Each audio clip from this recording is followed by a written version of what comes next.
بسم اللہ الرحمن الرحیم۔ السلام علیکم۔ آج کی ویڈیو کا عنوان ہے حضرت علی کا دشمن، خدا کا دشمن۔ ایک دن حضرت جبرائیل علیہ السلام ایک طباق لے کر آئے جو جنت کے سیبوں سے لبریز تھا، بھرا ہوا تھا۔ حضرت جبرائیل علیہ السلام نے طباق حضور اکرم صلی اللہ علیہ وآلہ وسلم کے سامنے رکھ دیا۔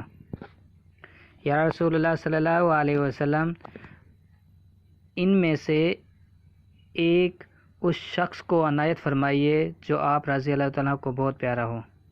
یہ طباق ایک نورانی خان پوش سے ڈھکا ہوا تھا۔ نبی کریم صلی اللہ علیہ وآلہ وسلم نے اپنا ہاتھ اس طباق یعنی اس برتن میں ڈال کر ایک سیب نکالا۔ کیا دیکھتے ہیں؟ اس کی ایک جانب لکھا ہوا تھا، یہ خدا کا تحفہ ہے، ابوبکر صدیق کے لیے، اور اس کی دوسری جانب یہ عبارت لکھی ہوئی تھی، ابوبکر صدیق سے بغض رکھنے والا بے دین ہے۔ پھر نبی کریم صلی اللہ علیہ وآلہ وسلم نے دوسرا سیب اٹھایا۔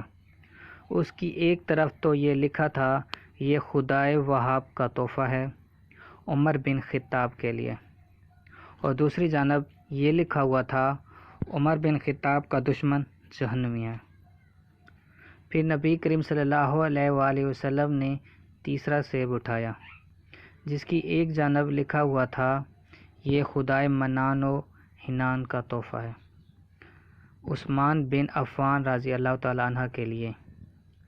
اس کی دوسری طرف یہ لکھا تھا، عثمان کا دشمن رحمان کا دشمن ہے۔ پھر نبی کریم صلی اللہ علیہ وآلہ وسلم نے چوتھا سیب اٹھایا جس کی ایک جانب یہ لکھا تھا، یہ خدائے غالب کا تحفہ ہے، حضرت علی ابن ابی طالب کے لیے، اور اس کی دوسری جانب لکھا تھا، علی کا دشمن خدا کا دشمن ہے۔ نبی کریم صلی اللہ علیہ وسلم نے اس عبارت کو پڑھ کر اللہ تعالیٰ کا بے حد شکریہ ادا کیا اور ان کی حمد و ثنا کی۔ اسی کے ساتھ مجھے دیجیے اجازت، دعاؤں میں یاد رکھیے گا۔ اللہ حافظ۔